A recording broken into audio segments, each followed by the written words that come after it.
Assalamu alaikum viewers, welcome to my YouTube channel. Today we are going to discuss group theory and our topic is permutations. First of all, I request you to subscribe my channel so that you may get my every incoming new video.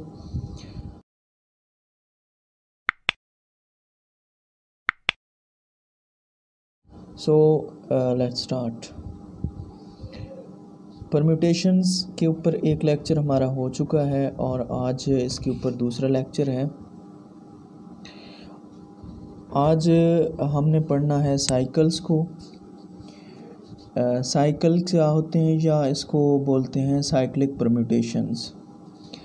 Definition सबसे पहले हम देखेंगे a permutation of the form alpha is equal to this in which a1 alpha a2 a2 alpha a3 ak alpha a1 is called cyclic permutation or cycle of length k and is written as alpha is equal to a1 a2 ak।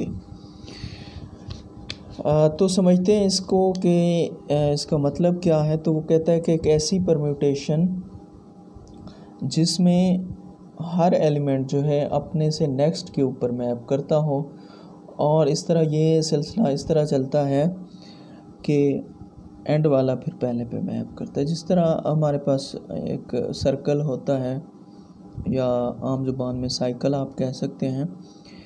तो इसमें देखें a1 map कर रहा है a2 पे, a2 कर रहा है a3 पे। अगर यहाँ पे हम लिखते तो a3 मैप करता a4 पे। सिमिलरली ये चलता जाएगा और जो लास्ट वन है वो मैप करेगा फर्स्ट वन पे। तो ये हमारे पास क्या होती है, इस टाइप की जो भी परम्यूटेशन होगी उसे हम क्या कहेंगे, साइक्लिक परम्यूटेशन। उसे हम क्या कहेंगे, साइक्लिक परम्यूटेशन। और इसमें जो साइकिल है उसकी लेंथ कितनी है, के यानी कि जहाँ ये जो एंड वाला होगा हमारे पास ये उसकी क्या होगी, लेंथ होगी। और इसको अगर हम लिखना चाहें तो alpha is equal to a1 a2 ak, यानी कि इस फॉर्म में भी लिख सकते हैं और इस फॉर्म में भी इसको लिखा जा सकता है। अब एक एग्जांपल हमने लिए, फ़र्ज़ करें हमारे पास बीटा एक परम्यूटेशन है 1 2 3 4 5 6 और ये 2 3 4 5 6 1। तो यहाँ पे हम देखते हैं 1 2 पे मैप कर रहा है, 2 3 पे, 3 4 पे, 4 5 पे, 5 6 पे और 6 1 पे। तो देखें जो चीज़ यहाँ है वो यहाँ है। तो ये क्या है, एक साइक्लिक परम्यूटेशन है। और मैंने आपको बताया था कि इसकी लेंथ कितनी होगी। देखें 1 से 6 तक है तो इसकी लेंथ कितनी है, 6 है। इसकी लेंथ कितनी है, 6 है। यानी कि अगर आप कोई भी पूछ सकता है कि इस साइक्लिक परम्यूटेशन की लेंथ कितनी है तो क्या होगा, आपने उनको काउंट कर लेना है। जितने नंबर उसके अंदर एग्जिस्ट करते होंगे वो उसकी क्या होगी, लेंथ होगी। अच्छा, इसमें हम देखते हैं थोड़ा सा इसको एक्सप्लेन करेंगे। और हमारे पास एक थ्योरम टाइप है, वो कहता है कि the product of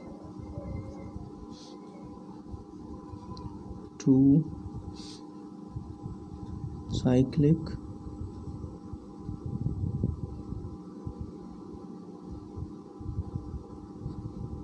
permutations is not need to be cyclic। ठीक है, वो कहता है कि दो साइक्लिक परम्यूटेशन का जो प्रोडक्ट है लाजमी नहीं कि वो भी हमारे पास क्या हो, साइक्लिक हो। इसकी एक हम एग्जांपल लेते हैं। सपोज ये हमारे पास अल्फ़ा एक परम्यूटेशन है 1 2 5 और इसी तरह एक बीटा हमने परम्यूटेशन ली हुई है, वो हमारे पास है 2 1 4 5 6 1 2 1 4 5 6 2।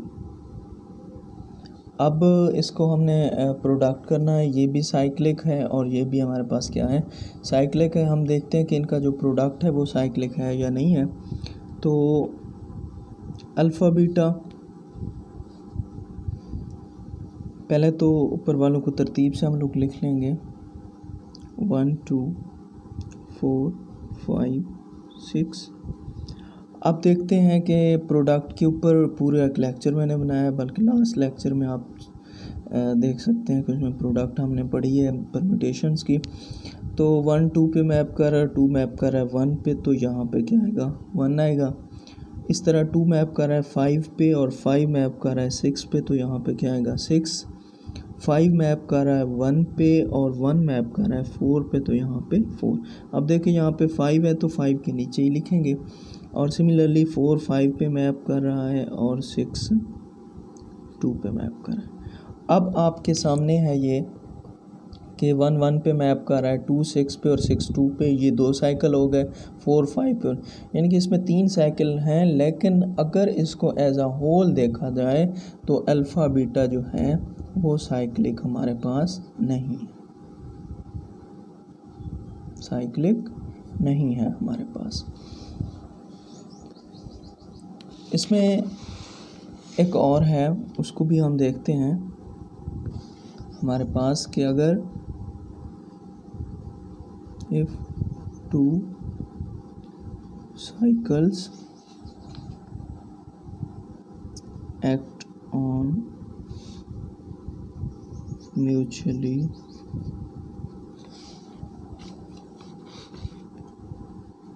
disjoint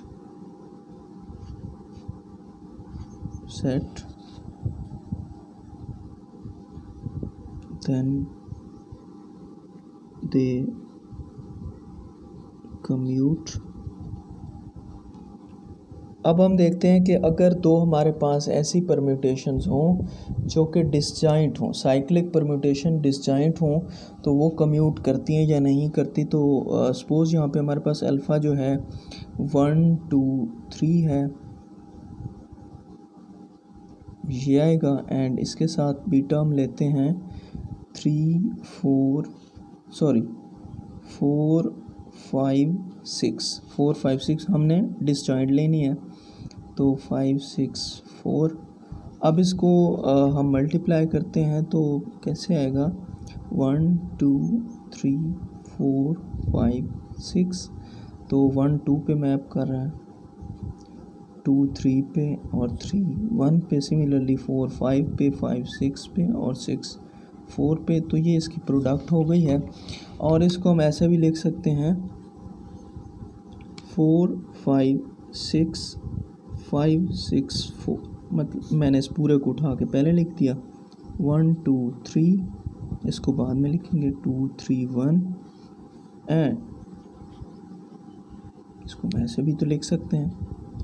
तो यहाँ से क्या प्रूफ हो गया कि हमारे पास अल्फ़ा बीटा किसके बराबर, बी ए का। मतलब क्या है कहने का कि अगर हमारे पास ये दो साइकिल्स जो हैं वो म्यूचुअली डिसजॉइंट हों तो फिर वो क्या करेंगे, कम्यूट करेंगे। डिसजॉइंट का होना लाजमी है। इसमें एक और बहुत ही इम्पोर्टेंट बात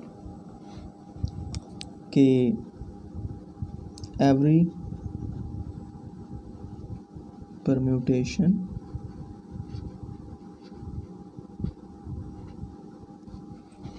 of degree n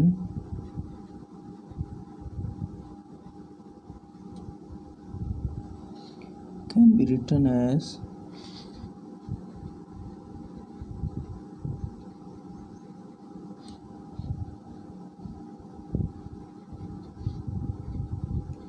product of cycles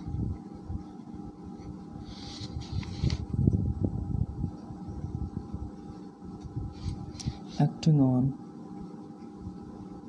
mutually disjoint set। क्या मतलब है कि हर परम्यूटेशन जिसकी डिग्री n हो उसको हम डिसजॉइंट सेट के प्रोडक्ट के तौर पे लिख सकते हैं।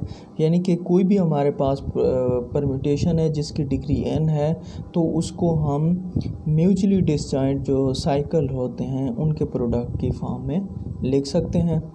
तो आज का बड़ा ही शॉर्ट सा लेक्चर, और इंशाल्लाह परम्यूटेशन के ऊपर एक लास्ट वीडियो होगी।